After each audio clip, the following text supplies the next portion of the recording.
Lebanon के कफ इकला में IDF का हमला हुआ है। हिजबुल्लाह से जुड़ी इमारत को ध्वस्त किया गया। हमले में हिजबुल्लाह के 2 कमांडर मारे गए। आईडीएफ ने एयर स्ट्राइक का वीडियो जारी किया। तस्वीरें आप देखिए।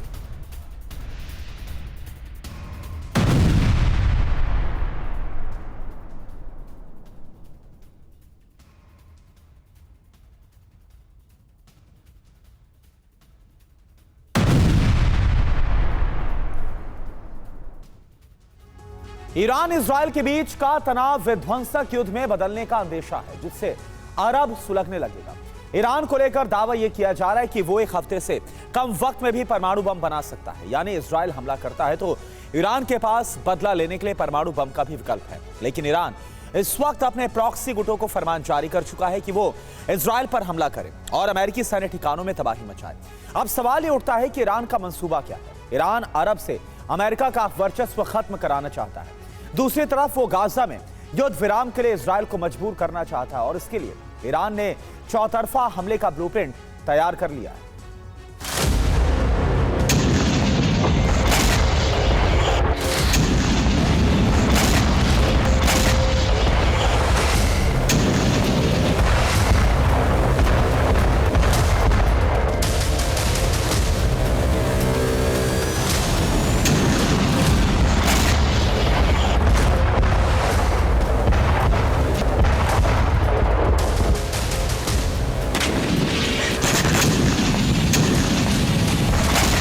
अब ईरान रुकने वाला नहीं है।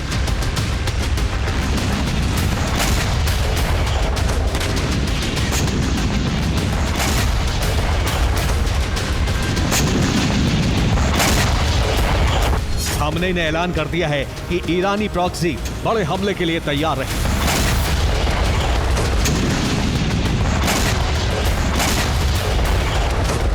दूसरी तरफ रईसी और उनके मंत्री कई देशों के दौरे कर चुके हैं, जिससे युद्ध की स्थिति में मदद मिलती रहे। इजराइल की घेराबंदी की जा रही है। जितनी तेजी से इजराइल गाजा पर प्रहार कर रहा है, उतने ही हमले अब ईरानी प्रॉक्सी करेगा। खासतौर से हिजबुल्लाह और हूती ने इजराइल में भारी तबाही मचानी शुरू कर दी है।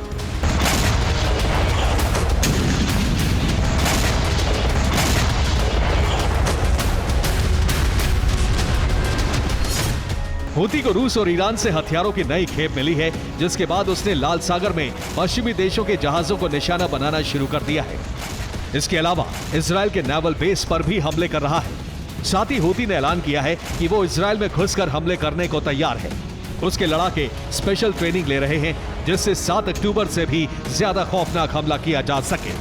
पिछले 24 घंटे में हूती ने लाल सागर में भयानक तबाही मचाई है। हमले इतने विध्वंसक थे कि टास्क फोर्स को पलटवार तक का मौका नहीं मिल पाया। सिर्फ हूती ही नहीं, हिजबुल्लाह ने भी इजरायली बॉर्डर को बारूद से पाट दिया है।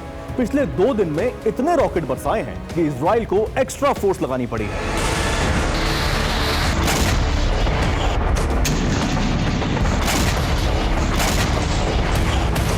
और तबाही का सबूत देती ये तस्वीरें हैं, जिसमें ईरानी प्रॉक्सी के मंसूबे साफ साफ दिखाई दे रहे हैं। कुछ घंटे पहले हूती ने अमेरिका का रीपर ड्रोन मार गिराया। हूती का दावा है कि रीपर ड्रोन से अमेरिका यमन बेस पर हमला करने वाला था। उससे पहले ही हूती के रॉकेट ने उससे मार गिराया, यानी अमेरिका के मंसूबे को रौंद दिया। इससे एक दिन पहले हूती ने एक फाइटर जेट को मार गिराने का वीडियो जारी किया था। ये उसी का वीडियो है। आसमान में हूती के अटैक से टास्क फोर्स का जेट आग का गोला बन गया। ये टास्क फोर्स के लिए बड़े नुकसान की खबर थी।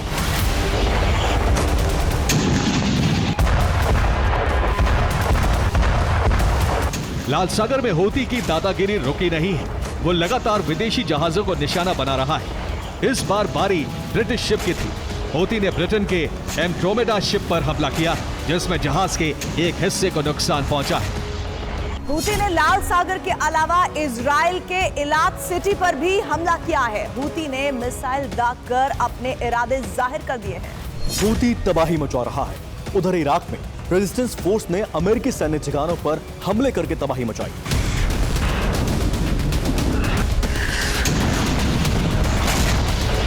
हमले में अमेरिका और ब्रिटिश सैनिकों को निशाना बनाया गया था। जिसके बाद ब्रिटिश एयरफोर्स ने लेजर गाइडेड बम बरसाए। इराक में इस वक्त ईरानी प्रॉक्सी और अमेरिकी सैनिकों के बीच कई मोर्चों पर युद्ध जैसे हालात बन चुके हैं। उधर हिजबुल्लाह ने इजराइल में कहर बरपाने के लिए लड़ाकों को फरमान जारी कर दिया है, जिसके बाद इजरायली बॉर्डर पर हमले किए जा रहे हैं, जिसके जवाब में इजराइल ने हिजबुल्लाह के एक बड़े कमांडर को मारने का दावा किया है। यानी तबाही का एक मोर्चा लेबनान बॉर्डर पर खुल चुका है। हमास हूती के अलावा अब हिजबुल्लाह भी ताबड़तोड़ हमले कर रहा है। पिछले 200 दिन में हिजबुल्लाह ने 1650 हमलों को अंजाम दिया। हिजबुल्लाह इजराइल के बॉर्डर से 15 किलोमीटर अंदर तक हमले कर रहा है। हिजबुल्लाह ने इजराइल की मिलिट्री साइट पर 55 हमले किए। इजरायली बॉर्डर पोस्ट पर 1112 बार अटैक किया गया। इजरायली मिलिट्री बेस पर 70 बार विध्वंस किया गया और इसके अलावा रिहायशी इलाकों पर 186 बार रॉकेट दागे गए। इजराइल के 2000 सैनिक मारने का दावा हिजबुल्लाह कर रहा है। इन हमलों में 2 मिलिट्री इंडस्ट्रियल कॉम्प्लेक्स तबाह कर दिए गए, 344 बंकर पूरी तरह से नष्ट हो गए, 5 आयरन डोम डिफेंस सिस्टम बर्बाद हो गए, 92 मिलिट्री व्हीकल पूरी तरह से तबाह कर दिए गए और इसके अलावा 546 एंटी टैंक गाइडेड मिसाइल का इस्तेमाल किया गया।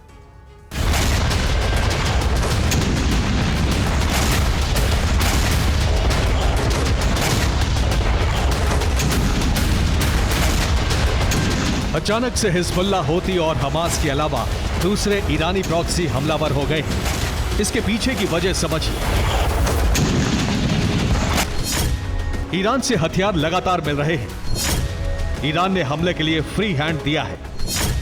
रूस से भी हथियार मिलने लगे हैं। सीक्रेट रूट से हथियार पहुंच रहे हैं। कई इस्लामिक मुल्कों का साथ मिल रहा है। अमेरिका का दबदबा खत्म करना मिशन है। खास बात यह है कि ईरान ने सुस्त पड़े ईरानी प्रॉक्सी गुटों में नई जान डाल दी है।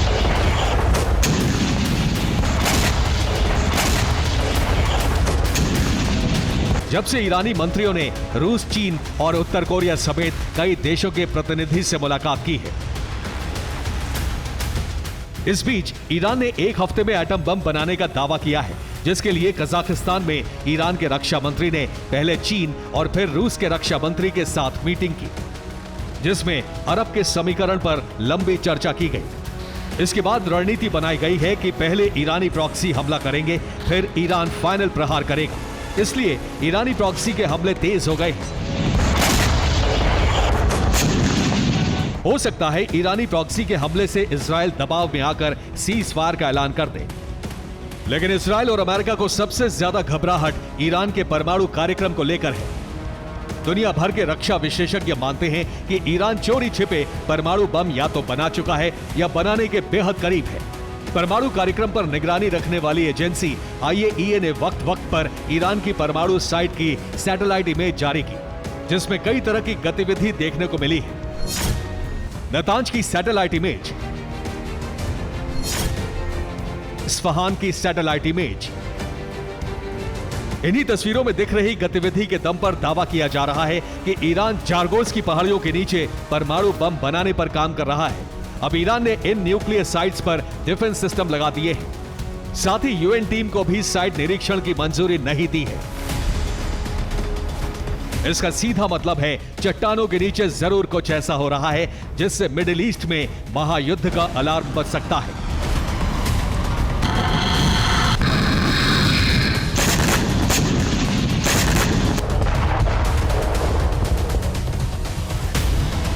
वैसे भी ईरान की आर्म्स कंट्रोल एसोसिएशन ने एक बयान देकर सनसनी फैला दी है, जिसमें कहा गया है कि ईरान कभी भी बेहद तेजी से परमाणु बम बनाने में सक्षम है। यानी ये ईरान का अमेरिका को अल्टीमेटम है। Bureau report, TV9 Bharatvarsh.